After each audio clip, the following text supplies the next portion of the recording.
Welcome to The Explainer. Today, we're diving into a deeply unsettling case. We're going to look at how a seemingly innocent injury report at a Florida daycare just completely unraveled, exposing a truly horrifying reality. This isn't just about a crime, It's really a masterclass in how cold, hard visual evidence and strict timelines can absolutely shatter a fabricated alibi. Think about it. When you drop your 13-month-old toddler off at daycare, like at the Bright Beginnings Learning Center in Summerfield, Florida, you have some pretty basic expectations, right? You're picturing snacks, nap time, maybe a little finger painting. You expect it to be a totally safe zone. What you absolutely do not expect is what detectives actually uncovered here. Unexplained bruises on a baby's face, scratches that definitely weren't there at drop-off, and a lead teacher frantically scrambling to make up a story. And that brings us to the excuse. The child fell off of a piano.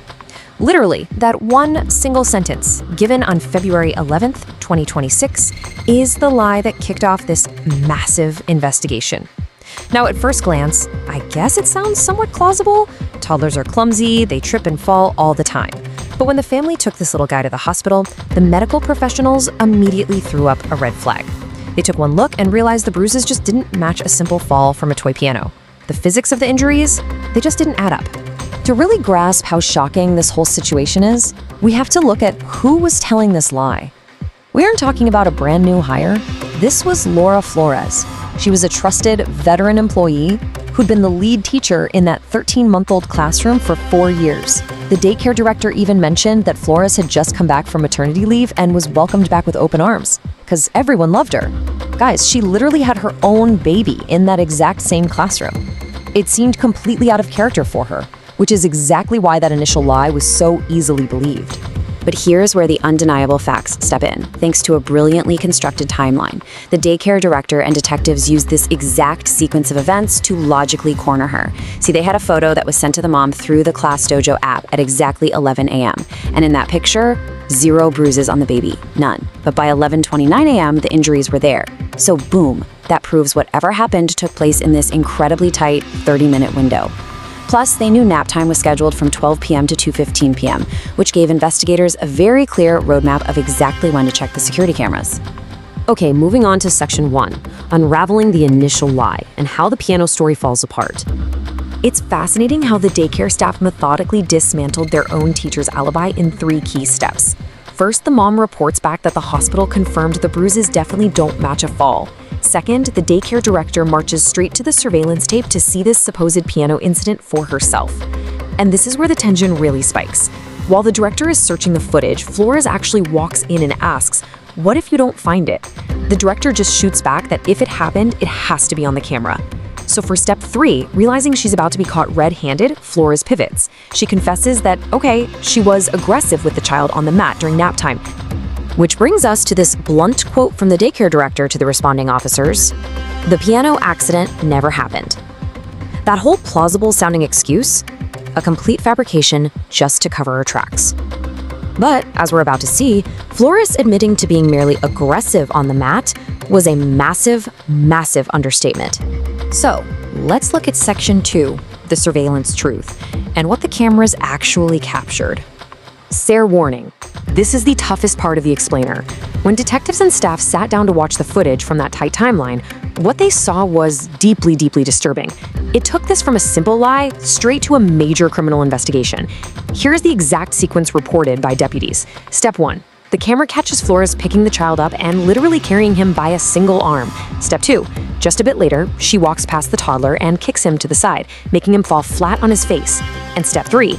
During that nap time window we mentioned, when the child wouldn't settle down, she slaps him, violently jerks him up and down on the mat, and actually rests her foot on top of him to pin him down. Next up, Section 3, the expanding scope and discovering multiple victims. Because as the detectives and staff kept watching that tape, because the camera never stops rolling, a much darker layer emerged. Here is the devastating pivot. 3 entirely different children were victimized in that one classroom by that one teacher on that single day. In an instant, the scope of this investigation completely tripled.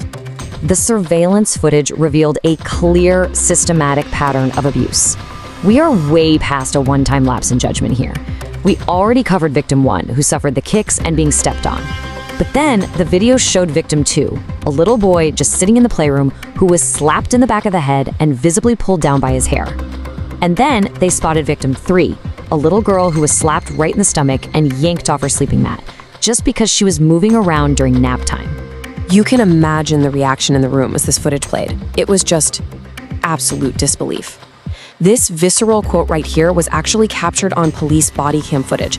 It's the daycare staff themselves, sitting there with detectives, reacting in real time as they watch a trusted colleague, someone they literally considered family, systematically abusing these kids. It just really highlights the absolute shock of seeing someone you know commit such unthinkable acts. That takes us to Section 4, Arrest and Consequences, Facing the Law. With the timeline locked in and the video evidence undeniable, things moved fast. Major crimes took over, and deputies tracked down Laura Flores to arrest her. And the arresting officer, he did not hold back.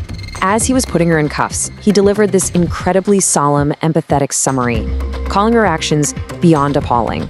He told her straight up that she could have seriously hurt those kids, and even pointed out the heartbreaking irony that the Department of Children and Families was now stepping in with very real concerns about the safety of her own child. Now, to be fair to Bright Beginnings Learning Center, they acted decisively the absolute second that lie unraveled.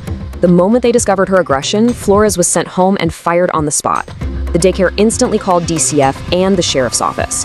There was no cover-up, no hiding the footage. They fully cooperated and let detectives scrub through hours of tape, which is how those other victims were found. They prioritized the safety of those kids over protecting a 4-year employee. Plain and simple. Ultimately, between the undeniable videotape and that meticulously tracked timeline, Flores faced severe legal consequences. She was booked into the Marion County Jail on 3 felony counts of child abuse. The evidence was just too solid, too perfectly documented by technology for any made-up story about a toy piano to survive. So I want to leave you with this final provocative thought to chew on long after this explainer ends. We rely on background checks, right? We rely on time served and personal trust. But if a trusted 4-year employee, a mother herself, someone beloved by her coworkers, can systematically hide this kind of behavior until a camera finally catches it, how can we ever truly ensure the safety of our most vulnerable when those doors close? It's a heavy question for sure, but one this case absolutely forces us to ask. Thanks for hanging out and unpacking the facts with me today. Keep learning, keep asking questions, and I'll catch you in the next explainer.